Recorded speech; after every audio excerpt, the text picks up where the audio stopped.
여러분 안녕하십니까. 신문을 보는 시간입니다. 아침엔 매일경제 시작하겠습니다. 오늘은 10월 22일 월요일입니다. 먼저 각 신문의 일면부터 짚어봅니다. 매일경제 신문이군요. 비리 유치원 신입 안 받겠다 묵리 이렇게 제목이 달려 있습니다. 인천, 경기 등으로요. 유치원에서 내년부터 신입 워낙 안 받겠다 이런 주장을 하는 곳이 나타나고 있다네요. 그리고 온라인 선발 시스템도 거부하고 있어서 유치원 입학 혼란이 불가피해 보인다 이렇게 얘기했는데 정부 입장이 여기 또 있군요. 지원금 삭감한다. 강경하게 입장을 내놨는데 과연 어떻게 전개될까? 다음 신문 보겠습니다. 동아일보입니다. 해넘기는 트럼프, 김정은 2차 회담. 그동안 미국 중간선거 11월 초입니다. 중간선거 전에 할 것이냐 후에 할 것이냐. 후회한다는 걸로 되는데 단순히 후가 아니라 해를 넘길 거라는 얘기가 나오네요. 미 고위관리 내년 1월 1일 이후다. 그리고 트럼프 대통령도 서둘지 말라 속도 조절을 주문했다는 얘기가 나오고 있습니다. 다음 신문 보시죠. 국민일보 기사입니다. 역시 북미 관계를 다루고 있는데요. 꽉 막힌 북미 협상, 김여정 방미로 돌파구 찾을까? 이런 제목입니다. 폼페이오 미국 국무장관 카운터파트와 열흘 뒤에 미국에서 회담할 것 같다. 이런 얘기를 남겨서 여기서 과연 북한 대표로 누가 갈 것이냐. 그런데 김정은 위원장의 동생 김여정이 지금 후보로 꼽히고 있다. 이런 소식을 전하고 있습니다. 다음 신문 보시죠. 경향신문입니다. 카풀과 밥줄의 동행. 로드맵은 있습니까? 카카오 카풀 둘러싼 논란. 정부에 지금 묻고 있는 질문을 제목으로 닮았습니다. 로드맵은 있습니까? 카풀, 밥줄, 택시기사와 관련된 얘기겠죠? 여기 제목이 좀 조그맣게 있네요. 20년 묶인 공유경제. 지금 뭔가 해보려고 하는데 택시 수요 잠식할 우려가 있어서 반발이 크다. 이런 얘기 나왔어요. 과연 정부는 해법을 갖고 있는 걸까요? 자, 오늘 네 분의 패널께서 자리하셨습니다. 소개해드리겠습니다. 먼저 최경선 매일경제 논설위원 나오셨고요. 김윤철 경희대 교수, 양문석 공공미디어연구소 이사장, 그리고 윤기찬 변호사 나오셨습니다. 안녕하세요. 안녕하세요. 네.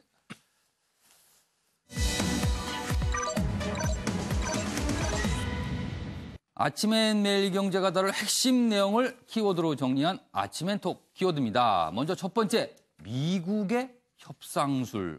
북한과 그리고 우리를 미국이 과연 어떻게 협상에서 임하고 있는지 그 소식이고요. 80만 명의 분노, PC방 살인사건입니다. 1조 8천억 원의 잭팟, 지금 미국이 들썩합니다. 그리고 해킹당한 이재명 경기지사, 이건 또 무슨 얘기일까요? 자, 지금부터 1시간 동안의 신문 브리핑 본격적으로 시작해 보겠습니다. 첫 번째 기사부터 보시죠. 이쪽에 하단에 자리 잡고 있네요. 동아일보 기사입니다. 한미 비질런트 에이스 유예 발표 온도차. 비질런트 에이스는요, 매년 연말에 하는 한미연합 공중훈련입니다. 대규모 공군 훈련입니다. 그런데 이번에 유예가 됐습니다. 미국 쪽에서 발표가 나오는데요. 제목이 또 있군요. 미 국방부 훈련 유예 명확히 밝혔습니다. 그런데 우리 한국 국방부는요, 협의 중이라고 오히려 신중한 입장입니다. 그동안 이런 훈련 문제 또는 북한 제재와 관련해서는요, 우리가 좀 더 적극적이고 미국이 소극적이다 이렇게 계속 얘기가 나왔는데 이번 이 비질런트 에이스 유예를 놓고서는요, 입장이 달라졌습니다. 미국은 명확한데 우리는 협의 중이다 이렇게 나올 수도 있어서 왜 그럴까 많은 궁금증을 낳고 있습니다. 자, 옆에 기사 있네요. 자, 조선일보 역시 같은 내용을 다루고 있는데요. 이 내용입니다. 이유를 설명했습니다. 이유가 두 가지를 설명했는데 제목상 나타나 있습니다. 미국 한미 공군훈련 연기, 북한의 성의 표시 카드로 쓰나. 이게 이제 첫 번째 이유고요. 또 다른 이유를 추정했습니다. 여기 있습니다. 당국의 방위비 분담 압박 분석도 있다. 비질런트 에이스, 공군훈련, 엄청난 비용이 들죠. 이런 훈련 한 번은. 그런데 미국이 지금 방위비 협상을 우리가 벌이고 있는데 이거에 대한 압박도 아닌가. 이렇게 또 얘기가 나오고 있는데. 자, 옆에 기사 보겠습니다. 관련 기사가 있군요. 미국 전략자산 공짜 출격 없다. 불편한 쩐해 전쟁 치르는 한미다. 지금 한국과 미국이 주한미군 방위비 분담금 협상을 벌이고 있는데 지금 불발됐습니다. 이유가 뭘까요? 여기 있습니다. 미국은요. 작전 지원 항목을 신설하라고 했습니다. 작전 지원 항목 뭐냐면요. 한미 훈련을 할 때 우리가 비용을 내라는 겁니다. 그러고 보니까 비질런트 에이스가 미국에선 적극적으로 유예 결정을 내리고 우리는 신중하다. 그런 와중에 방위비 분담금 협상이 불발이 됐습니다. 여기 내용 보시죠. 미국 작전 지원 항목 신설 계속 요구하고 있는데요. 핵 항모 한 번 출동에 100억. 한미 연합훈련 비용은 보통 800억. 그동안 트럼프 대통령은요. 끔찍한 군사협정이라고 계속 압박을 했는데 혹시라도 이런 협상이 훈련 연기에 영향을 준 게 아닌가 이런 분석도 좀 나오고 있습니다. 네, 최경선 의원님, 글쎄요, 지금 세 가지 기사를 저희가 소개해 드렸는데 과연 이런 가능성 때문에 그런가요? 일단 시기적으로 본다면 예. 서울에서 며칠 전에 이제 한미 방위비 분담 협상이 있었습니다. 그리고 예. 연말까지는 한미 간의 이 방위비 분담과 예. 관련된 협정이 체결이 돼야 되는데 예. 트럼프 대통령 입장에서 본다면은 대통령 출마 이후에 계속해서 그렇죠. 우리가 너무 그 동맹국에 대해서 방위비를 많이 쓰고 있다. 예. 부유한 나라들이 예. 미국의 돈으로 방위 문제를 해결하고 있다. 예. 이런 걸 주장을 해왔고 예. 지금 이제 미군이 전 세계적으로 가장 많은 기지를 가지고 있는 나라가 독일, 일본, 한국이거든요. 예. 그런데 이 세 나라 중에서 미국과 방위비 협상을 가장 먼저 하는 나라가 예. 한국입니다. 예. 그러다 보니까 트럼프 입장에서 본다면 예. 방위비 협상에서 보다 많은 부담을 동맹국에 지워야 되는데 첫 상대가 한국이다 보니까 한국에 더 많은 부담을 지우기 위해서는 예. 사실 이런 돈 문제가 걸려 있으면 급한 사람이 목마른 사람이 우물 판다고 예. 급한 사람이 사실은 돈을 더 내게 되는 거 아니겠습니까? 그래서 이 한미 연합 훈련도 우리는 급하지 않다. 예. 이런 이제 협상용으로 들고 나온 게 아닌가 이렇게 해석할 수밖에 그렇다면 없는. 비질런트 에이스 이 훈련이 미국에서 유예 발표를 한 거고 우리는 그게 아닌데 약간 협상 중인데 이렇게 지금 상황이 됐거든요. 그렇다면 아까 일부 신문에서는 이게 북한에 대한 성의 표시냐라는 측면 이렇게 분석했는데 그것보다는 역시 방위비 협상에 대한 한국에 대한 압박 이건가요?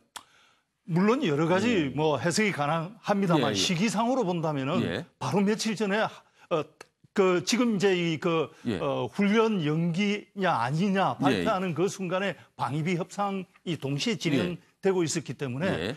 그쪽과 연관된 가능성이 더 크다고 보는 게 아마 시기상으로나 내용상으로 맞지 않나 싶습니다. 김인철 교수님께서는 미국이 앞장서서 이 훈련을 유예한 거 이유가 진짜 뭘까요? 글쎄요, 그 유예하겠다는 입장을 밝히면서도 그 이유에 대해서는 예. 뭐 보도도 나오지 않았는데요. 예. 지금 뭐 말씀해 주신 것처럼 현재 그 트럼프 대통령이 지금 돈 쓸 때 아니다 뭔지 이런 발언도 했거든요. 예. 그러니까 지금 현재 뭐 저 중간 선거 앞두고 나서 예. 계속 이제 이런 이제 저 군사비 그 부담 관련해 가지고 미국이 지금 손해 보고 있다 이런 예. 이제 모양새를 보이면 안 될 것 같고 예. 또 자기가 이제 계속 주장하면서 이런 이제 부담을 이제 지우려고 하는 압박을 계속 성공적으로 하고 있다. 예. 이제 이런 메시지들을 좀 던지기 위해서인 것 아닌가 싶고요. 예. 그다음에 이제 뭐 그것에 대한 이제 또 둘러싸고 여러 가지 추측이 난무하지 않습니까? 예. 그러니까 이제 뭐 북한에 대한 선물이다 이런 여러 가지 이야기 예. 나오는데 그것 또한 이제 부수적으로 가질 수 있는 효과가 이제 있는 것 아니냐. 그러니까 북한과의 관계도 예. 이제 자기가 잘 이렇게 매니지 해가고 예. 있다. 이런 걸 또 이제 보여줄 수 있는 거고. 예. 그런 가운데 이제 그 흥미로운 건 어쨌든 한국 국방부는 이제 뭐 그 협의했다. 예. 그다음에 유예를 뭐 이제 했다고 그렇게 얘기하지 예. 않고 있고 그러고 있습니다. 그래서 이건 보면은 뭔가 지금 군사적 문제, 예. 뭐 이제 그 군비 부담 문제와 예. 관련된 한미 군 간의 약간 뭐 이제 좀 어떤 저 신경전 등이 있는 것 아닌가 이제 그렇게 예. 이런 이제 군사훈련 이후에 남북 관계와 북한과의 관계 문제였다면은 예. 한미군이 그 뭔가 공동으로 입장을 그렇죠. 얘기를 했을 텐데 대개 그런 거는 공동 발표를 예. 합니다. 그렇게 안 한 거 보면 이제 예. 그 뭐 북한 문제라기보다는 여러 가지 그 한미 간의 이제 군사비 문제일 가능성이 높지 않나 생각이 듭니다. 이번에 이 공중훈련 연기 이후에 여러 가지 지금 해석들이 나와요. 그 의미가 무엇인지. 이런 와중에 기사 하나 좀 더 보겠습니다. 한국일보 기사군요. 지금 미국이 이 비질런트 에이스를 유예한 상황에서 지금 북미 간의 협상도 이루어지고 있거든요. 그런데 이 얘기가 좀 있군요. 미국 2차 북미 회담 늦춰 장기전 모두 북한 제재 완화 속탄다. 이런 제목이 있습니다. 미국 고위 관리요. 아까 일면 기사에도 소개해드렸지만요. 북미 2차 북미 정상회담은요. 내년에 열릴 것 같다. 그래서 1월 얘기가 지금 나오고 있습니다. 해가 넘어갔습니다. 트럼프 대통령 서두르지 마라. 그러면서 낙관 전망을 했다. 근데 지금 북한은요. 경제개발 성과가 굉장히 급하고 조급한데 실무 협상 건너뛰어 고위급 인사 파견 의사를 나타내고 있습니다. 그래서 김여정, 김정은 위원장의 동생 김여정이 북한에 간다. 최고위급이라 할 수 있죠. 그런 얘기가 지금 이런 맥락에서 나온 게 아닌가 싶은데요. 이와 관련해서 일단 저희가 영상을 좀 준비했는데 보고 이어가도록 하겠습니다. It's going to be, now look at it, it's going to be fine, going to be fine. Take your time, going to be fine. No missile shot, we got our hostages back. Hey! 예, 양무서 이사님. 예. 지금 저희가 기사를 미국이 한국을 향해서는 방위비 분담금을 압박하는 상황. 그러면서 훈련이 유예가 됐어요. 예. 그리고 북한을 향해서는 2차 북미 정상회담을 급할 거 없다. 해로 넘겨도 된다. 예. 이런 분위기가 감지되는데 이게 도대체 무슨 상황인가요, 그럼? 11월 6일 날 미국 중간선거를 예. 중심에 두고 이 예. 문제를 좀 볼 필요가 있습니다. 김여정 부부장이 방미를 한다. 그리고 중간선거를 앞두고 방미를 하거든요. 예. 사실상 김정은 위원장이 방미하는 효과를 예. 가질 수 있다. 우리가 평창 올림픽 직전에 김여정 부부장이 그 한국에 오고 평창과 청와대에서 그 문재인 대통령과 협상하면서 엄청난 전국의 변화들을 끌어왔던 것처럼 예. 중간 선거를 앞둔 미국 입장에 있어서는 북미 제2차 정상회담으로 가지 못한다면 예. 김여정 부부장의 방미 또한 비핵화의 구체적인 성과를 보여줄 수 있는 가시적인 하나의 이벤트로 활용할 가능성이 높습니다. 그런 측면에 있어서 큰 정치적 효과를 거둘 수가 있고요. 두 번째 이제 그 한미 공군 훈련 연기 문제는 전형적으로 일석이조죠. 이 또한 양무서 이사님 잠깐만요. 지금 속보가 들어와서 짧게 소개해드리고 이어가겠습니다. 지금 강서 PC방 살인사건 굉장한 이슈가 되고 있죠.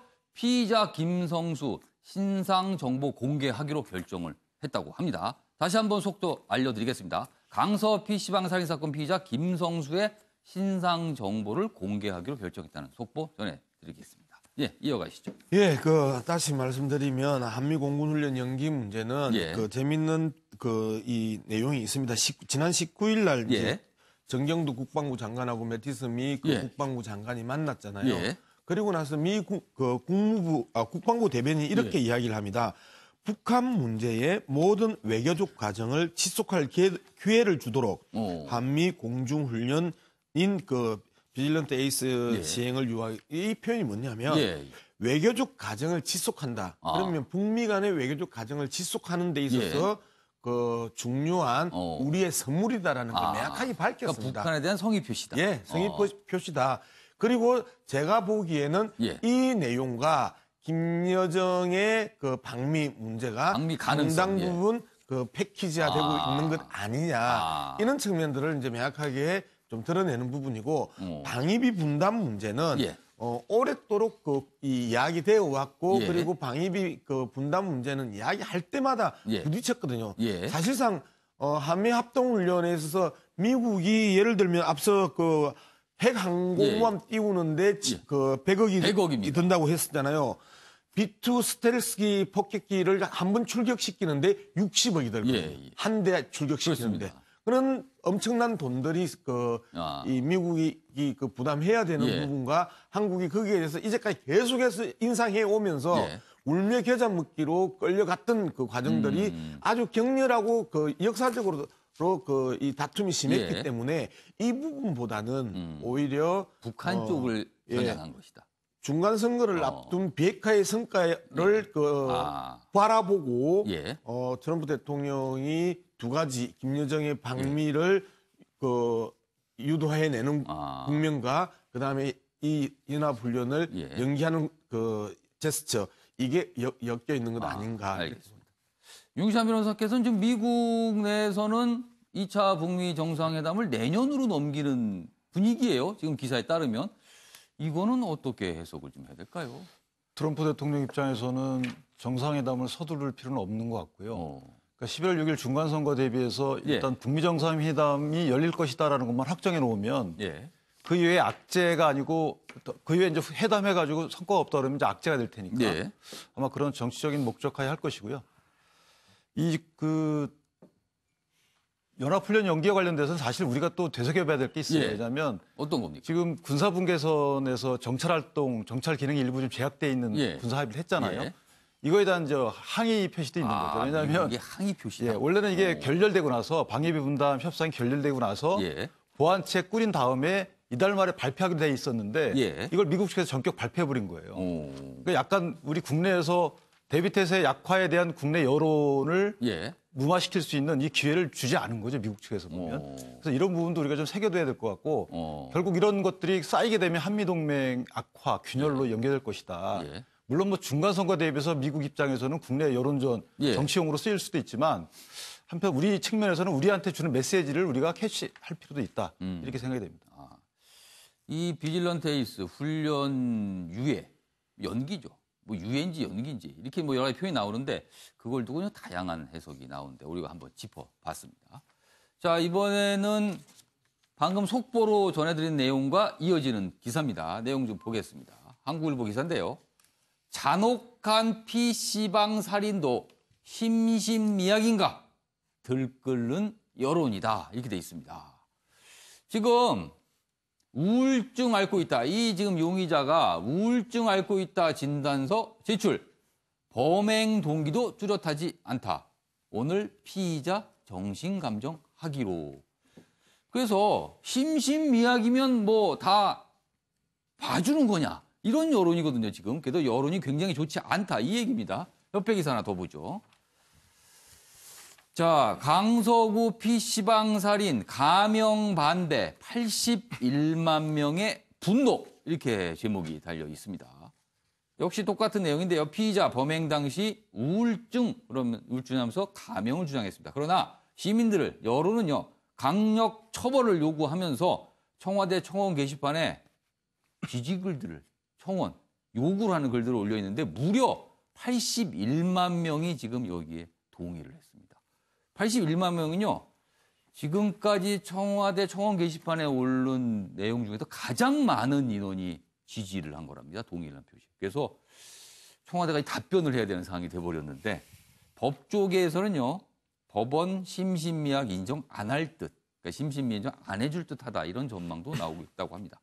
최영선 의원님, 이렇게 많은 분들이 이 PC방 살인 사건에 대해서 분노하는 이유 무엇일까요? 일단 저는 평소부터 대한민국 사법 체계에서 가장 이해하기 힘든 부분이 왜 그렇게 가해자의 인권을 피해자의 인권이 아니라 가해자의 인권부터 챙기느냐. 그러니까 이 부분이 저는 뭐 10년 전, 20년 전부터 의문이었습니다. 그러니까 무슨 엄청난 잔혹한 일, 끔찍한 일이 벌어졌을 때는 피해자 중심이나 가해자 위주로 뭔가 이루어지는 것 같아요. 가해자 인권부터 챙겨요, 이 나라는. 이게 저는 정말 이해가 안 되는데 방금 속보로 나왔지만 가해자의 얼굴을 공개하는 데까지 저렇게 시간이 걸려야 될 이유도 저는 이해가 안 됩니다. 예를 들어서 이것은 CCTV에 가해자가 범행 장면이 찍힌 겁니다.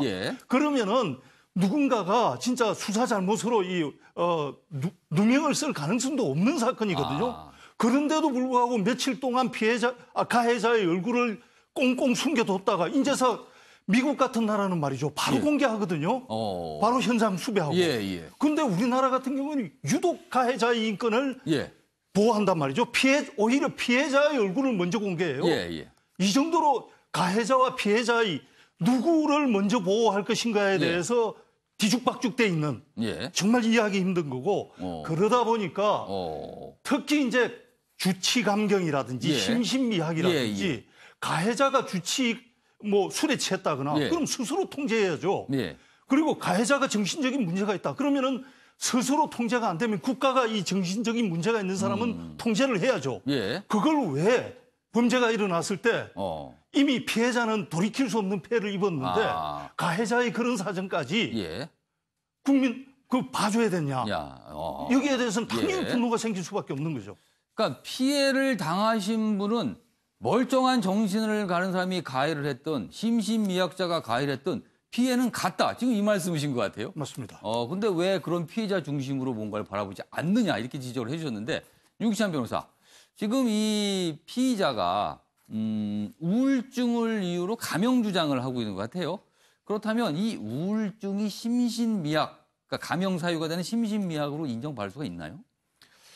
우울증 자체만 갖고는 어렵고요. 이게 이제 심신미약이라는 우리 형법 규정이 인식 능력 또는 이제 판단 능력이 떨어져서 그걸로 인해서 뭔가 같은 그 범행 시에 그걸로 인해서 그게 발현됐을 때 적용되는 거거든요. 예를 들면은 그러니까 쉽게 말하면 범행 당시 제정신이 아니었다 이건가요? 그렇죠. 그것도 자기가 유발하지 않은 어떤 이유로 제정신이 아니어야 되는데 이 사건 같은 경우에는 이제 범행 당시에 본인이 이 우울증 때문에 판단 능력이나 또는 인식 능력이 잘못됐었다. 이런 게 다 입증이 돼야 돼요. 그런데 제출된 진단서는 우울증을 앓고 있었다는 것만 입증하는 것이지 범행 당시에 그것 때문에 자기가 인식 능력이나 판단 능력이 떨어졌다라는 것까지 입증하지는 않거든요. 이런 부분이 있고 저희가 이제 사례를 볼 때는 우울증 갖고 감형된 사례는 없어요. 없습니까? 그런데 문제는 뭐냐면 감형엔 두 가지가 있는데요. 하나는 이제 형법 심신미약 규정에 따르면 이게 인정이 되면 무조건 감형을 해야 돼요. 이건 필요적 감경 사유거든요. 근데 일반적으로 우리가 논의되고 있는 감형은 장량 감경, 그래서 재판관이 이런 법률상 감경 사유가 없다 하더라도 본인이 깎아줄 수가 있어요. 절반가량. 그러니까 정황을 좀 보는 거죠. 상황이 어떤지를. 그런 감형은 인정됐던 사례가 있는지 여부에 대한 그 통계가 없어요. 왜냐하면 통계를 잡을 수가 없습니다. 따라서 이 부분도 아마 변호인이든 아니면 당사자든지 간에 형법상 필요적 감경 사유 주장한 것 같지는 않고 이런 사유를 양형이나 수사에 감안해달라 이렇게 한 것 같은데 이것 때문에 제가 볼 때 이 사례를 볼 때는 이게 뭐 물론 범행 동기가 명확치 않아요. 불친절을 한 것 때문에 했다라고 하는데 이게 상관관계가 없기 때문에 너무 잔인하잖아요. 불친절하다고 사람을 죽일 정도 이게 연결이 잘 안 되거든요. 너무 잔인해요. 상식적으로는. 동기가 입증이 안 되니까 경찰이 아마 감정 주치까지 간 것 같은데 어찌됐든 범행 과정을 보면 인식 능력이나 판단 능력에 지장이 있었다고 보긴 어렵지 않느냐. 따라서 감경 사유에 해당하기는 어렵고 또 더 나아가서 장량 감경 사유로 작용하기도 어렵다. 이렇게 생각이 됩니다. 또 한 가지 궁금한 건요. 지금 심신미약 얘기를 하셨잖아요. 그럼 심신미약이라면 법상 감형을 해줘야 되는 건데 그 심신미약이 발생을 한 게 만약에 그 피의자 본인의 탓이 아니라면 이런 전제가 깔린 겁니까? 그렇죠. 그렇다면 여기서 우울증 같은 경우는 본인이 우울증을 알고 있으면 본인이 약을 먹거나 치료를 받거나 해야 되는 건 본인 책임 아닌가요?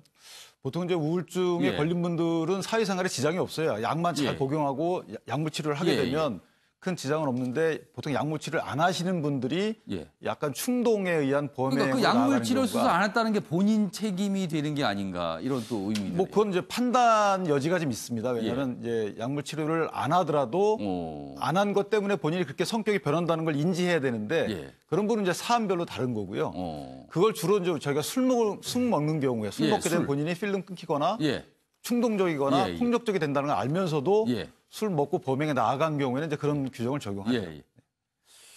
자, 김시호 교수님, 이런 경우가 지금 계속 과거에도 사건이 있는 것 같아요. 그러니까 주치범죄라든가 이런 여건 심신미약 상태에서 끔찍한 짓을 저지른 경우. 그런데 이게 막상 재판에 가면은 많이 형이 줄여서 나온다. 제정신이 아니었다는 이유 때문에 그렇거든요. 그래서 여론이 이렇게 분노하는 게 아닌가. 이런 걸 이렇게 봐주면 어떻게 되는 건가라는 분노 같아요. 무엇보다 이제 그 우울증 환자들이 굉장히 많지 않습니까? 이게 이제 뭐 현대운명의 질병이다라는 이야기가 나올 정도로. 그러니까 일단 많은 사람들이 우울증에 걸려 있는데 또 이 PC방이라고 하는 데가 사실은 아주 뭐 일상적으로 이렇게 또 젊은이들 사이에서는 오가는 그런 장소잖아요. 그렇죠. 많이들 가는 장소죠. 거기다 또 피해자가 이 아르바이트생입니다. 그러니까 젊은. 그러니까는 뭐 돈이 뭐 많아 갖고 아르바이트 하는 것도 아니고 여러 가지 지금 청년들의 삶에 이제 그 고충을 보여주는 거고 일상과 가까운 PC방이란 공간에 이 우울증이라는 그 질병을 앓고 있다고 그래가지고 이것을 범죄로 이제 인정치 않거나 뭐 약하게 이제 형을 준다라고 하면 이게 너무나 위험한 부분을 우리가 허용하는 것 아니냐라고 하는 굉장히 깊은 우려의 반영이기도 하다. 또 한편으로는 이제 자꾸 뭔가 범죄를 저지른 것에 대해서 책임을 짓지 않고 핑계를 대면서 자꾸 이제 뭔가 빠져나가려고 하는 이런 이제 지금 우리 계속 보아왔던 건 권력층도 그렇지 뭐 이제 또 일반 시민들도 이제 그렇게 되면 안 된다라고 하는 어떤 경각심들 이런 부분들이 굉장히 이제 크게 나타난 것 아닌가라는 생각이 들죠. 양문석 이사님께서는 지금 이 상황을 좀 어떻게 바라보고 계십니까? 네, 일단은 언론의 예측들은 심신미약으로 보는 부분에 대해서 강경 사유가 없다고 사법부가 판단할 가능성이 높다. 일단 그렇게 이야기를 하고 있지 않습니까? 앞서도 계속 이야기했던 오래가면 저는 이제 최경선 의원님하고 오래가면 입장을 비슷하게 가져가는데 가해자보다 피해자 우선이 그 1차적이다 하는 부분을 이제 좀 명확하게 하는 이번 이슈가 좀 정리가 돼야 될 필요가 있다. 그 정도 그다음에 술 마시고 저지른 범죄에 대한 감형이나 이러한 정신질환에 의한 감형이 너무 일반적으로 적용돼서는 안 된다. 그리고 지난해에는 이제 주치 감형에 대해서 엄청난 여론이 또 있었고, 이번에는 이제 우울증과 관련된 심신미약에 대한 감형에 대한 이야기가 이제 이슈가 되는데요. 법적으로 정리가 안 돼요. 그 당시 지난해에도 주치 감형에 대한 이슈가 엄청나게 시민들의 반발을 불러일으키고 많은 여론을 들끓게 했음에도 불구하고 이후에 새롭게 법제가 정돈이 안 됐거든요. 이번 사항도 좀 마찬가지인 것 같은데 이런 부분들이 이제 정부나 국회에서 명확하게 국민들의 생각, 그다음에 피해자 중심의 사건 처리 이러한 것들의 원칙들을 좀 명확하게 정리하는 법제적 정비가 필요하지 않을까 이렇게 생각합니다. 알겠습니다. 자, 이번 기사도 좀 생각해 봐야 될 그 주제입니다. 계속 뜨거운 이슈가 된 사건이었는데요. 여기 보겠습니다. 한국일보입니다. 김포 어린이집 교사 어머니, 딸 심리적 압박에 극단적 선택을 했다 이렇게 진술을 했습니다. 경찰 맘카페 글 올린 이모 씨 곧 조사한다 이렇게 됐습니다. 내용 여기 보시죠. 아동학대 의혹만으로 인터넷 맘카페를 통해 신상 정보가 유포된 후 극단적 선택을 한 어린이집 보육교사 사건에 대해 경찰이 수사 속도를 내고 있다 이 얘기입니다. 그래서 그 어머니 분의 진술을 경찰이 받았다 이런 얘기입니다. 자, 그럼 여기서 이 기사와 관련해 박진아 아나운서가 전하는 자세한 이야기 들어보겠습니다. 김포의 어린이집 30대 보육교사가 극단적인 선택을 한 것과 관련해 경찰이 본격 수사에 나섰습니다. 숨진 보육교사의 어머니가 고소장을 제출했는데요. 딸이 심리적 압박에 의해 극단적 선택을 한 것 같다며 인터넷에 딸의 신상을 공개한 누리꾼과 딸에게 물을 뿌린 학대 의심 아동 이모를 처벌해달라라는 내용의 고소장을 밝혔습니다. 경찰 관계자는 유족 측이 진술한 것을 토대로 그 부분에 중점을 두고 수사를 진행하겠다는 입장인데요. 경찰은 숨진 보육교사 A씨의 신상 유포와 비방 댓글 등을 상당수 확보해서 분석 중이라며 관련된 누리꾼들을 불러내 조사하겠다라고 전했습니다. 해당 사건은 지난 11일 인천 드림파크 수영장에서 보육교사가 원생을 밀쳤다는 내용의 신고가 경찰에 접수되면서 시작됐는데요. 이날 오후 학대 의심 아동의 이모가 해당 어린이집 이름을 맘카페에 올렸고 교사에 대한 비난 여론이 확산됐습니다. 이에 보육교사 A씨는 사건 발생 이틀 만인 지난 13일 자택인 김포의 아파트에서 극단적 선택을 한 걸로 전해졌는데요. 현재 청와대 국민청원 게시판엔 이와 관련한 청원 글이 올라와 청원 동의가 이루어지고 있다고 합니다. 지금까지 박진아의 이슈톡이었습니다. 네, 윤시환 변호사. 앞으로 경찰의 수사 방향은 좀 어떻게 흘러갈까요, 그럼? 이 부분은 이제 보육교사에 관련된 글을 맘카페에 게시한 그 내용에 따라서 이제 뭐 이게 허위 사실로 인한 명예훼손죄, 정보통신망법 이거하고 또 물을 뿌렸다는 이런 내용이 있습니다. 아, 물을 뿌렸다. 네, 부모님께서 물 뿌린 거에 대해서는 이제 폭행죄로 의뢰될 것 같은데 이제 물론 이 보육교사의 행위가 예. 그때 학대로 의심된다는 것에 그 사실관계 확인 차원에서 올렸다 그러면 예. 아마 처벌 안 될 수도 있겠지만 올린 분이 예. 그게 아니고 단정적으로 올렸거나 또는 거기에 가치 평가를 넣은 언어를 사용해서 이렇게 좀 비난을 학대를 했거나 단정을 해버리는 글들. 예, 그렇게 되면은 처벌될 가능성이 있죠. 그래서 이걸 계기로 보면 예. 물론 이제 맘카페의 긍정적인 기능도 큰데 예. 거기 글을 올릴 당시에 이걸 예. 어떤 사실관계를 확인하는 차원이거나 예.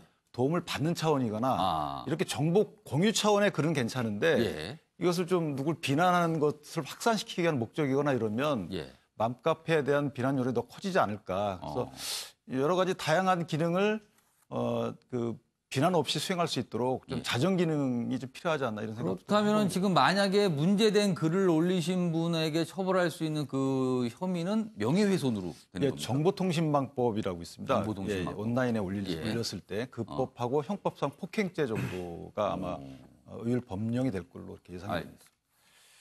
참 사람의 목숨이 또 이렇게 사라진 그런 사건이라서 또 이게 굉장히 이슈가 좀 되고 있습니다. 이번엔 나라박 소식 2가지 저희가 준비했습니다. 보겠습니다. 동아일보입니다. 1조 8천억 원 잭팟 복권 사자. 미국 전역이 난리다. 그리고 한국도 들썩 이렇게 돼 있습니다. 미국판 로또 예상 당첨금이 사상 최고입니다. 우리 돈으로 1조 8천억 원짜리 복권이 등장을 했네요. 이게 그냥 처음부터 1조 8천억이 아니고요. 사실은 24차례나 1등 당첨자가 나오질 않아서 로또처럼 이제 번호를 맞추는 거거든요. 그런데 24차례나 계속 2월이 된 겁니다. 넘어갔습니다. 그래서 당첨금이 쌓이다 보니까 1조 8천억 원이나 됐다. 이렇게 돼 있습니다. 여기 사진 보시면요. 지금 상점에서 이제 복권을 사려고 사람들이 이렇게 뒤에 줄을 서 있는 모습입니다. 이분 지금 돈을 내고 바로 복권을 짓기 직전의 모습인데 여기 제목도 좀 보겠습니다. 여기 보시죠. 숫자 맞히기 복권 메가 밀리언스 24차례 연속 1등 안 나오면서 열풍이 불고 있다. 그리고요. 점심시간에 1초당 200장이 미국에서 지금 팔리고 있답니다. 거의 대부분의 분들이 이거 사시는 거 아닌가 모르겠습니다. 그런데요. 한국에서도 온라인 업체가 구매 대행을 하겠다. 이렇게 지금 나서고 있답니다. 그런데요. 미국에서 국외 판매 반출은 불법이라고 그러네요. 그러면은 한국에서 온라인을 통해서 구매 대행 업체를 통해서 이 복권을 샀는데 당첨이 되면 그분은 어떻게 되는 겁니까? 윤기찬 변호사. 이 경우는 어떻게 되는 겁니까? 그러면은. 그래서 그 복권의 뒤에 저희 나라 같은 경우에 복권 뒤에 이제 약관 비슷하게 적혀 있잖아요. 근데 저 해당 복권의 약관은 어떻게 되는지 모르겠는데요. 일단 미국 법으로는 뭐 해외 반출은 안 되는 거다라고 돼 있다고 하는데. 근데 이제 사법적으로 복권 당첨금 수령 권한하고 또 그 반출이 불법이기 때문에 처벌받는 거 별개일 수도 있어요. 그럼 어떻게 되는 겁니까, 이분은? 그래서 아마 제 추측컨대는 해당 그 회사의 복권 약관에 따라서 그 약관 내용에 따라서 당첨금을 수령할 수 있을지가 결정되지 않을까. 몰수 조항이 있을 것 같지는 않거든요. 그래서 그 부분 아마 분리해서 봐야 되지 않을까 이렇게 그러니까 싶습니다. 애매한 것이 외국인이 미국으로 들어가서 거기서 복권을 사서 당첨되면 그걸 받을 수 있습니다. 그런데 외국에서 누군가 통해서 대리를 사서 외국에 갖고 있으면 그건 또 안 된다는 거예요. 그럼 그분이 당첨돼서 미국으로 건너가면 되는 겁니까? 아주 애매한 상황입니다. 물론 뭐 외국에 계신 분이 이 복권에 당첨될 가능성은 너무나 희박하기 때문에 쓸데없는 걱정일 수 있으나 아무튼 한국에도 지금 구매 대행을 한다는 업체들이 나타나서 들썩이고 있다. 이런 기사입니다.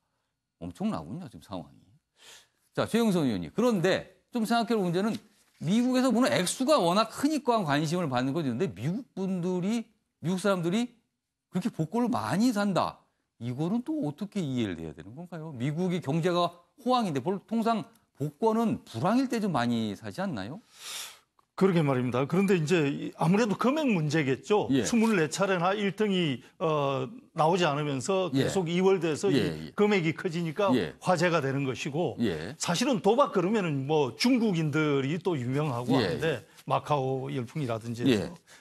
근데 저는 전체적으로 봤을 때 그동안 우리 이 국경이 점점 허물어지면서 해외 직구가 유행하고 있지 않습니까? 그렇습니다. 다른 분야에서도 지금 우리나라가 외국의 물건을 이제 해외 직구를 통해서 온라인으로 사는 게 굉장히 그 역조가 심하거든요. 무역 쪽에서.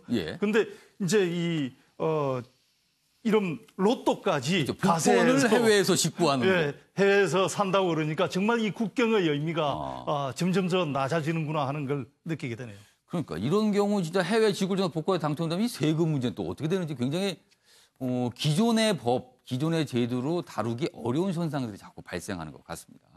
자, 이번에도 기사 하나 또 보도록 하겠습니다. 제목이 좀 독특합니다. 한겨레 신문입니다. 막장인데도 공감 100배, 한드 빼닮았네. 한국 드라마 빼닮았네. 이렇게 되어 있습니다. 영화 제목이 크레이지 리치 아시안. 국내에 25일 개봉되는데 미국에는 이미 개봉이 됐는데요. 대단한 인기를 누렸다고 합니다. 여기 보면 여기 있습니다. 내용이. 이 크레이지 리치 아시안은 미국에서 올해의 영화로 꼽혀도 손색이 없다는 평가가 나온다. 뭐 어벤져스, 뭐 블랙팬서 등 이런 프랜차이즈 영화를 제외한 단독 영화로는 북미에서 최대 흥행을 한 영화랍니다. 이게 국내에 개봉하는데 내용이 이렇습니다. 여기 보시죠. 100% 아시아계 출연진, 미혼모 집안서 자수성가한 여교수, 어쩌다 남친이 갑부 아들, 그다음에 시월드가 등장을 하고요. 시어머니 갑질이 보통이 아니다. 왠지 한국 드라마에서 많이 봤던 소위 말해서 이제 막장 드라마의 어떤 구조를 갖고 있는데 이게 미국에서 굉장히 인기를 누렸다는 겁니다. 그래서 과연 이유가 무엇일까 여러 개 궁금증을 낳는데 양무석 이사장님께서 보시기에는 이런 드라마가 미국에서 통하는 이유는 또 뭡니까? 한국 버전 같은데. 한국 드라마가 강세를 지닌 게 시기적으로 이동을 해갑니다. 첫 번째 일본에서 한류 열풍이 불었던 결정적인 이유가 드라마였거든요. 겨울연가. 그렇습니다. 그다음에 일본에서 중국으로 옮겨갑니다. 그리고 드라마가 들어가고 그다음에 가수들이 들어가거든요. 그리고 이게 어디로 흘러갔느냐면 유럽으로 흘러갔다가 그다음에 남미로 갔다가 남미.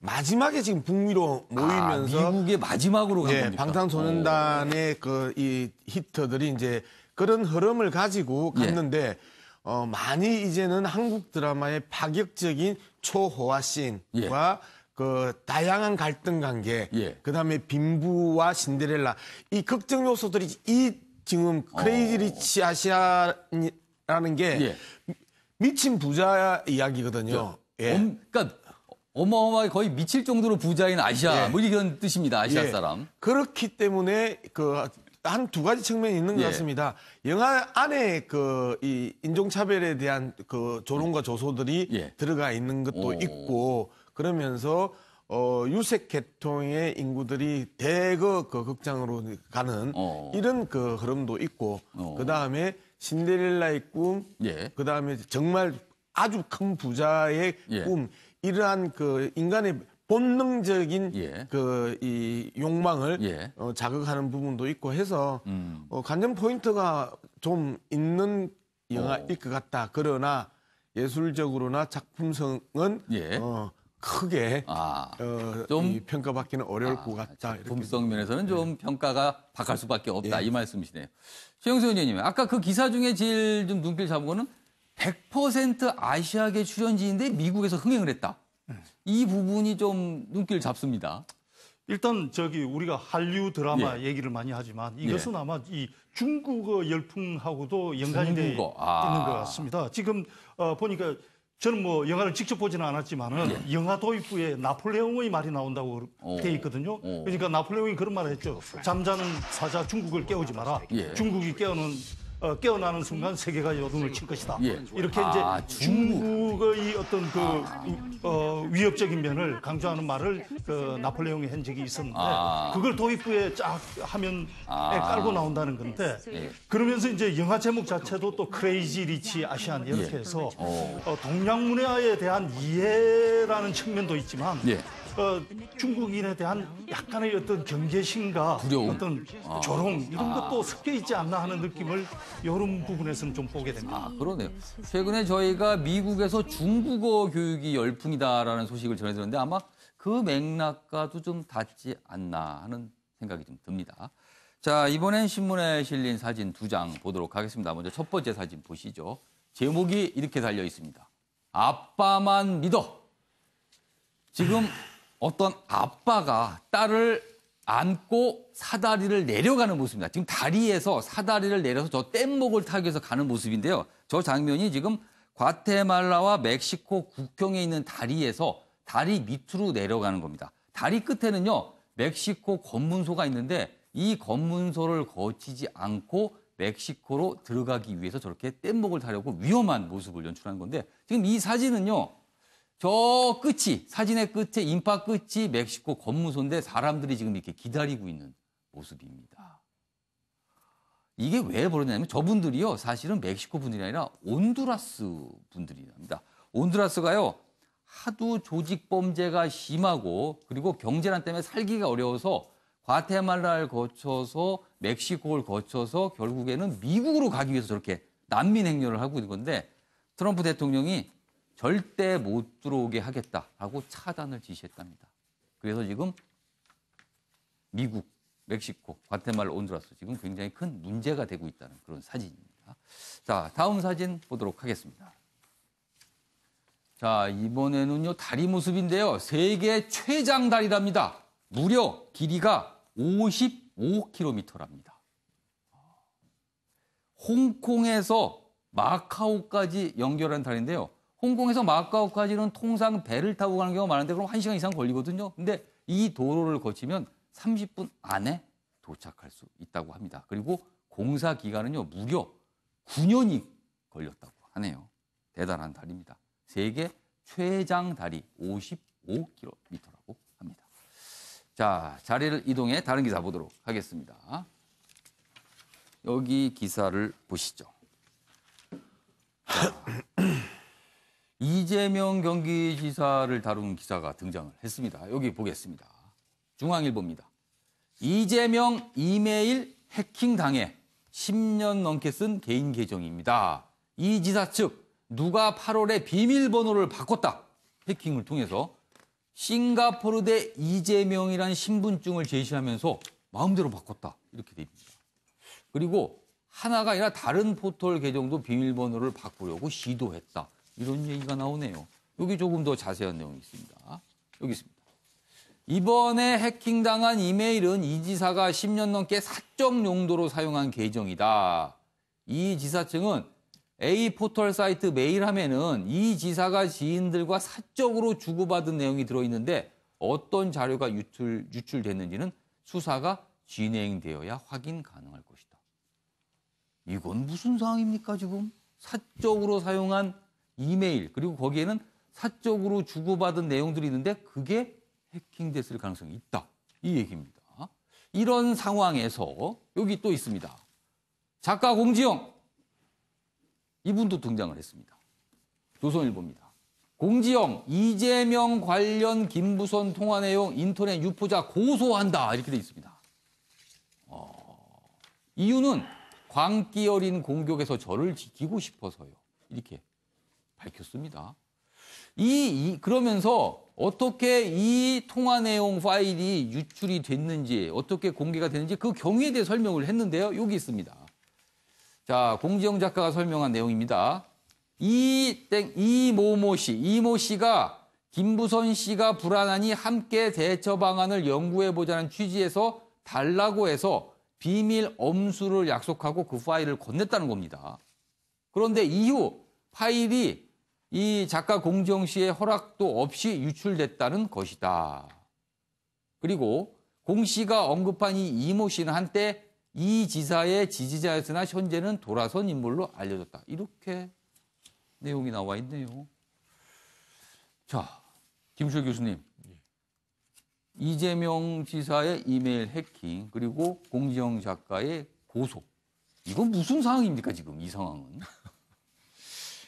이게 우리가 진지하게 논해야 될 상황인지 잘 모르겠는데 굉장히 좀 글쎄요 이게 뭘까라고 이렇게 갸우뚱하게 됩니다. 다만 이제 그 이재명 지사를 둘러싸고서는 왜 그 이제 형님 뭐 정신병원 입원부터 뭐 이런 여러 가지 시비가 있는데 이런 사적인 문제들을 혹시 이제 이 사적 계정 그 사적인 메일로 쓴 계정을 좀 털면 뭐가 좀 나오지 않겠나 생각하는 뭐 이런 그런 혹시 뭔지 그런 쪽에서 이제 이 해킹을 한 거 아니냐? 누군가 해킹을 하긴 한 것 같습니다. 또 이제 이런 의혹이 또 이제 불거질 그런 상황이 돼버린 거 아닌가 싶은데요.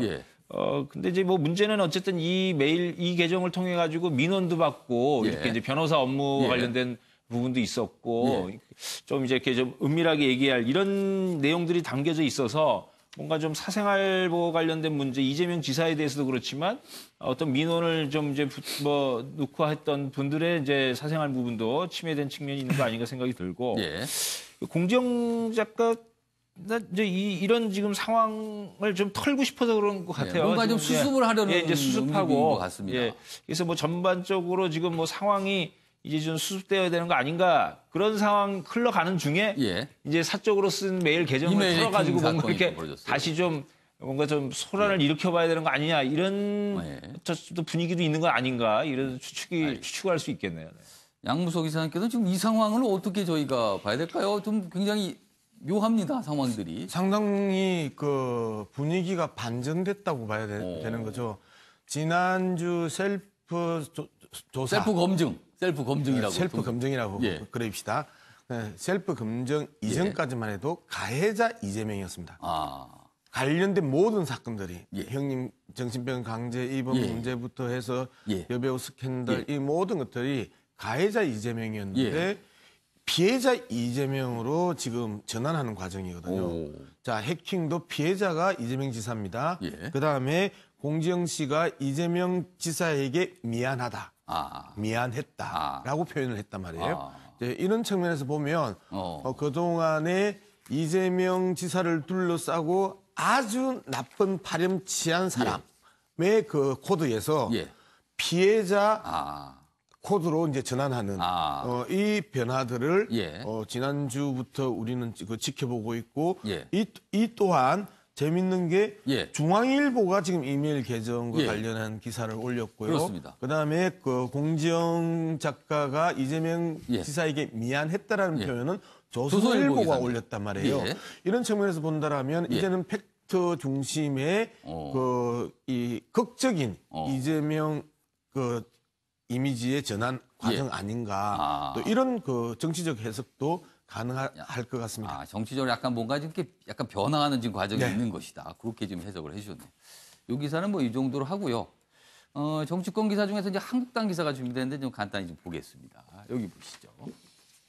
한국당 초선들 빅5.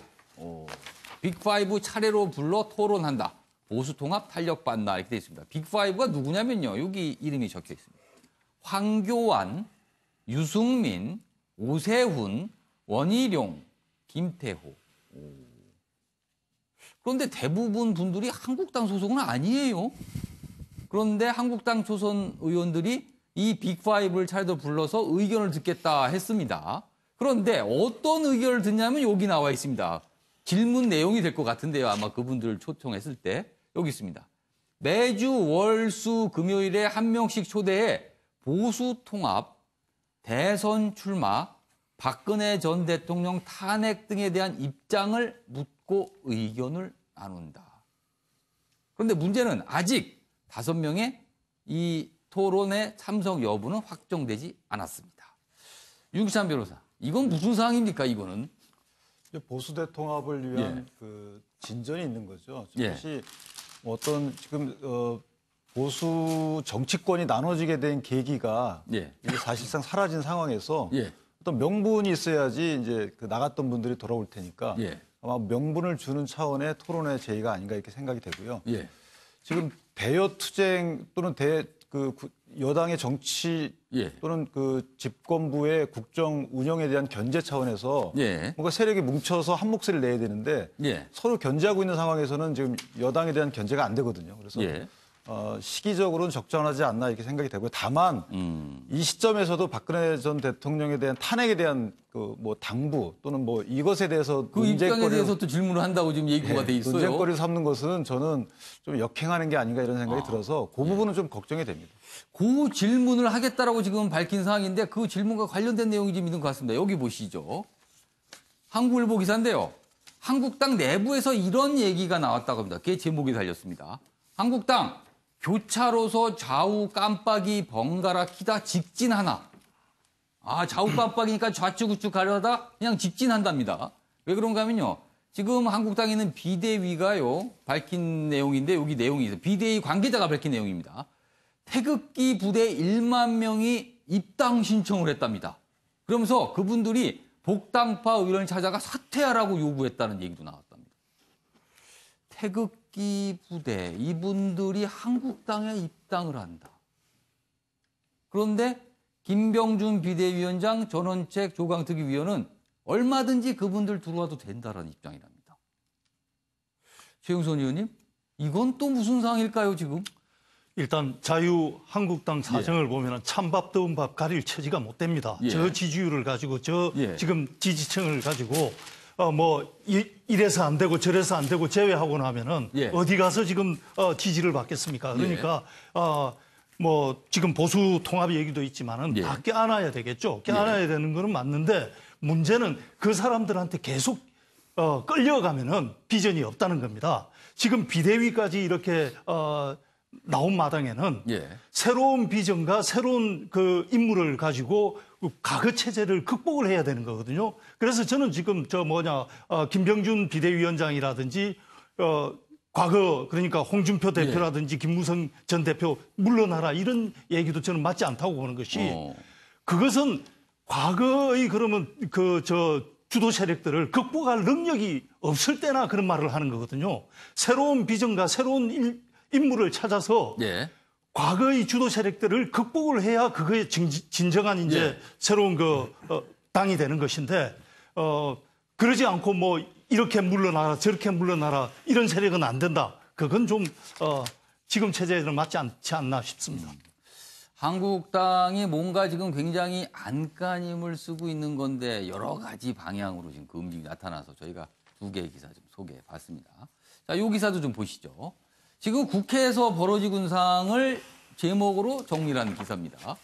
야당은 공기업 채용 비리, 여당은 사립 유치원, 서로 다른 표적을 겨누고 있습니다. 그럼 각각 이유가 뭘까요?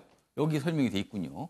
공기업 채용 비리 화력 집중 한국당, 문 대통령 박원순 시장 사죄하라 이런 주장을 쏟아내고 있는데 이유는 청년 일자리 이슈로 비리 총공세 그리고 이 이슈로 야권 전체가 공조하려는 움직임 이런 노림수가 있는 게 아니냐 이렇게 분석이 돼 있고요. 자, 여기 밑에 기사 또 있습니다. 사립 유치원 비리 정조준한 민주당. 이유는 뭘까요? 한국당 유치원 비리의 침묵 그러면서 공세를 하고 있는데 일각에서는요. 야당 사학재단으로 불똥 경기하고 있는 이 상황을 여권이 알고 있으니까 그런 거 아니냐 이런 또 해석도 나온다 그러는데 아무튼 지금 야당은 이 공기업 채용 비리, 여당은 사립 유치원 비리에 각각 주안점을 두고 지금 국회에서 지금 뭔가 움직임들이 있는데요.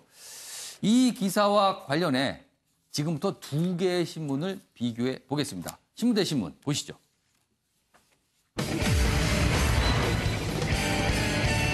자, 오늘 신문 대 신문은 좀 독특합니다. 같은 내용이 아니라 다른 내용인데요. 똑같이 일면 톱 기사로 다뤘습니다.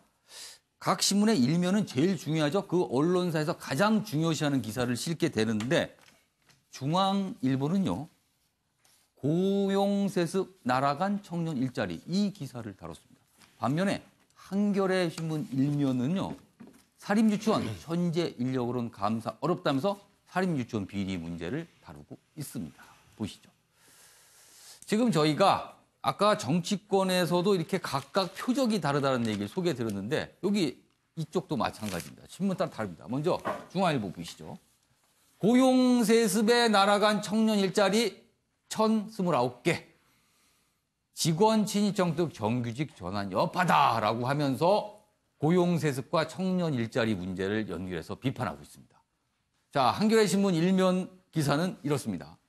사립 유치원 1,100개인데 감사팀은 6명이다. 몇 년 걸릴지 알 수가 없다. 현재 인력으로는 상시 감시조차도 어렵다. 태부족이다. 라면서 지금 현재 이 사립 유치원 비리를 잡기가 만만치 않다. 이렇게 다루고 있는데요. 자, 최영선 위원님부터 네 분의 의견을 듣겠습니다. 유치원 비리 그리고 고용세습 문제에 각각 여야가 집중하고 있습니다. 그리고 언론도 좀 나눠줘서 방점을 다루게 두는 것 같아요. 이런 현상이 벌어지는 이유는 뭘까요? 일단 유치원 비리 문제와 고용세습은 모든 국민들이 관심을 가질 수밖에 없는 핫 이슈죠. 일단 뭐 일자리 문제가 걸려 있고 그다음에 이쪽에 어린이 보육 문제가 걸려 있는데 누구의 책임이 크냐 이 부분에서 이제 갈리는 것 같습니다. 고용세습 문제 이것은 이제 비정규직을 정규직으로 전환하는 과정에서 생겼습니다. 그런데 그 과정에서 좀 불거졌어요. 그렇죠. 비정규직을 정규직으로 전환하자고 한 것은 현재의 여당 더불어민주당이죠. 그러다 보니까 이 과정에서 생겼으니까 그 책임도 여당에 있는 것이다 해서 야당이 공세를 취하기 그러니까 한국당 입장에서는 그 이슈를 계속 부각하면 할수록 정부를 비판할 수 있다 이건가요? 고용세습에 관한 문제를 파고들수록 여당을 공격할 수 있는 거죠. 반대로 이제 유치원 비리 같은 경우에는 원래 박근혜 정부의 공약 사항이었습니다. 누리과정에 대해서 국가가 책임지겠다 해가지고 예산을 편성을 해서 들이부은 거거든요. 그래서 그 과정에서 관리 감독이 잘못돼가지고 문제가 생긴다면은 결국은 박근혜 정부가 처음부터 누리과정 어린이 보육 책임지겠다 하더니 생긴 문제 아니냐. 이렇게 또 책임이 현재의 야당 쪽으로 돌아갈 수 있는 거기 때문에 그건 여당이 파면 팔수록 유리한 거다. 이렇게 보는데 저는 각자의 유리한 이슈를 지금 잡고 있는 것이다. 맞습니다. 정치권에서 이렇게 나눠져 가지고 서로를 자기의 이득에 따라서 공격하는 거는 이해가 됩니다만은 언론마저도 보수 진보로 나누어 가지고 물론 이런 지금 저희가 문제를 소개해드린 언론도 두 가지 내용을 다 다루고 있습니다만 일면 톱 기사로는 각각의 주제를 선택을 했습니다. 그렇게 뭐 우연히 됐든 어찌 됐든 강조점이 언론도 다르다는 것은 좀 진영 논리가 뭐 국가 전체로 확산된 것 같아서 굉장히 씁쓸하네요. 김시월 교수께서는 어떻게 보셨어요? 이게 지금 두 기사 다 그냥 이 스트레이트 기사가 아니고 나름 뭐 탐사 보도까지는 아니더라도 굉장히 좀 취재를 많이 한 겁니다. 분석 기사거든요. 공을 들인 기사입니다. 그걸 이제 탑으로 올렸다고 그러는 건데 근데 이제 그런 기사를 탑에 올릴 때 이렇게 좀 두 가지 여러 가지 이제 이 사회에 큰 문제가 되어 있는 거를 좀 균형감 있게 접근하지 않고 특정하게 이렇게 이제 각 정당들이 이제 여당과 야당으로 나뉘어서 밀고 있는 이슈들을 이렇게 탑으로 따로따로 이렇게 놓는 것이 상당히 좀 좀 씁쓸한 측면이 있는데요. 또 한편으로는 뭐 제목도 그렇습니다. 뭐 중앙일보에 고용세습에 날아갔다 이렇게 했는데 기사 본문은 고용세습 의혹을 받는 이렇게 돼 있거든요. 이게 뭐 칸이 모자라서 그랬다 치더라도 이게 이제 마치 고용세습에 날아갔다 확정된 사실처럼 이렇게 기사를 뽑아가지고 더 이 각 정당의 어떤 정파성을 강화하는 방향으로 가고 여기는 이제 지금 몇 년 걸릴지 몰라라고 물론 이제 한겨레는 그래도 몇 년 걸릴지 모른다라고 해서 좀 실태를 이야기를 하고 있습니다. 그러니까 어떤 그 사실관계에 기반을 해가지고 이 지금 살인유치원 문제 심각한데 이 문제를 풀기가 굉장히 어려운 여건에 있다라고 하는 상당히 이제 좀 그런 부분이 있어서 뭐 이런 이제 기사야 이제 좀 필요도 하지만 이렇게 이제 서로 이제 그 각 양 신문도 문제가 있고 특히 또 이제 중앙일보에서는 이렇게 이제 의혹에 있는 문제라는 걸 확정된 사실로 이제 뽑아가지고 하는 것.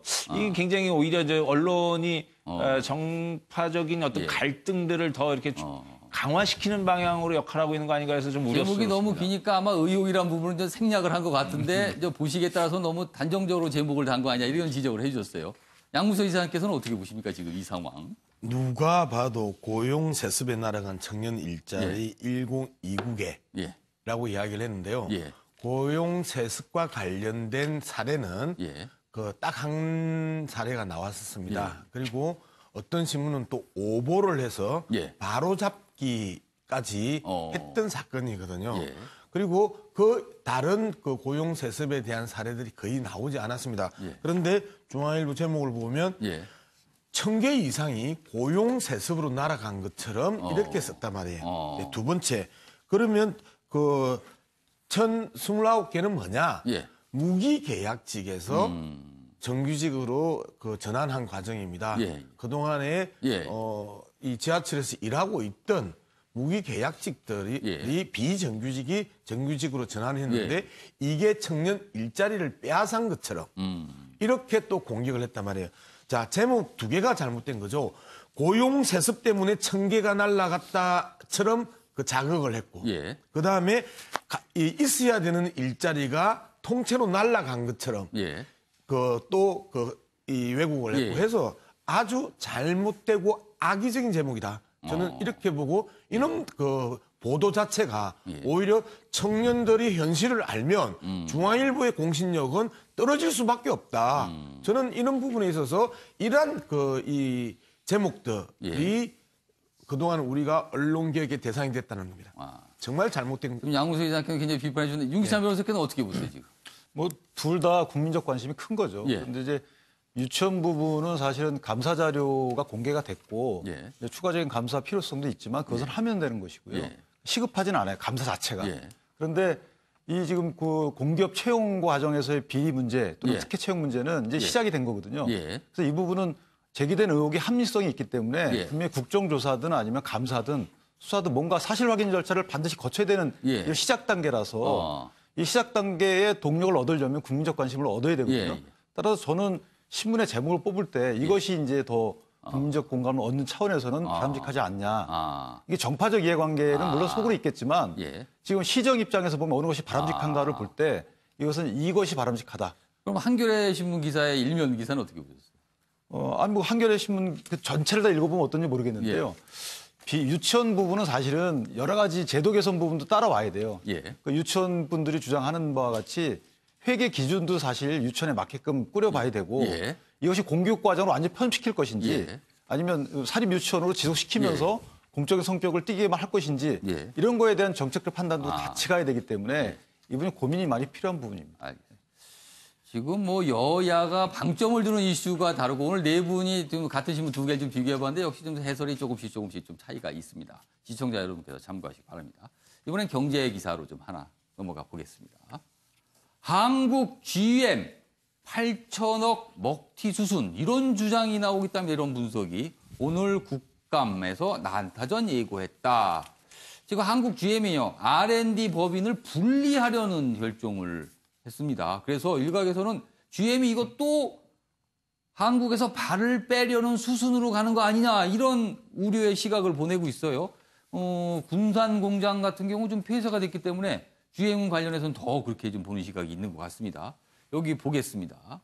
여기 내용 보면요. 한국 GM 본사가 있는 인천시는 2005년부터 한국 GM에 제공했던 청라 주행시험장 부지를 회수하는 방안도 검토 중이다.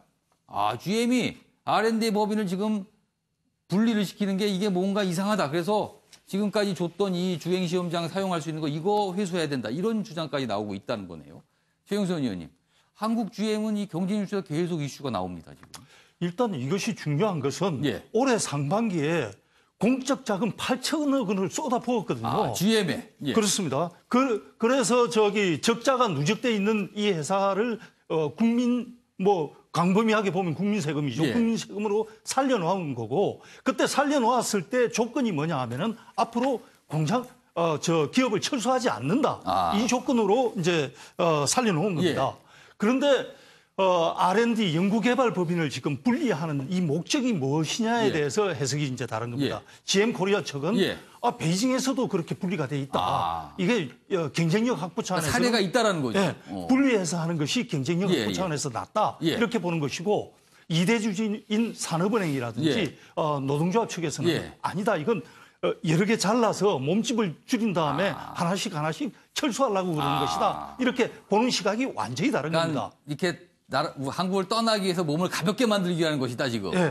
그 과정에서 이제 문제가 되는 것은 이런 겁니다. 산업은행이 공적 자금 8천억 원을 넣었을 때 이 GM이 철수하지 못하게 하기 위해서 여러 가지 이제 조항을 뒀습니다. 왜냐하면은 대주주는 GM이고 산업은행은 이대주주이기 때문에 주주총회를 열면 GM 마음대로 결정을 할 수 있기 때문에 이러한 조항은 산업은행의 동의를 반드시 받아야 된다 하고 여러 가지 조항을 뒀습니다. 그런데 거기 이게 빠져 있는 겁니다. 그러다 보니까 산업은행이 지금 반대를 하고 있는데도 GM이 통과시켜버린 거거든요. 그렇게 막을 방법은 없는 거네요. 그러니까 이제 산업은행이 이런 부분에 대해서 치밀하게 대비를 하지 못하고 공적 자금을 투입했다. 이런 데 대해서는 이제 또 산업은행이 비난을 받을 수밖에 없는 거죠. 이 한국 GM 이번 문제도 역시 또 일자리와 관련된 문제라서 이게 또 정부가 관심을 둬야 되는 문제가 됐군요. 자, 이번에는 국제 기사 좀 보겠습니다. 사우디, 여기 있습니다. 조선일보입니다. 사우디. 말다툼하다 우발적 사망 이렇게 발표를 했습니다. 언론인 카슈쿠지 의혹 더 키웠다. 살해를 시인하면서 관련자 18명 체포했다. 그리고 그런데 용의자 신원 관련 증거는 안 밝혔다. 사우디의 이런 우발적 사망이라는 발표에 트럼프 미국 대통령은 사우디 설명 신뢰할 만하다 이렇게 되지만 다른 국제사회 특히 유럽 국가들은요 안 믿는 분위기입니다. 그리고 국경 없는 기자회는요 살인 면허를 주는 꼴이다 이렇게 하면서 반발하고 있다고 합니다. 자, 오늘은 전국이 흐린 가운데 낮과 밤의 기온차가 크겠습니다. 내륙에서는 아침에 서리가 내는 곳이 있겠지만 낮 기온은 20도 전후를 기록하겠습니다. 아침의 매일 경제 여기서 마치겠습니다. 내일 오전 8시에 다시 뵙겠습니다.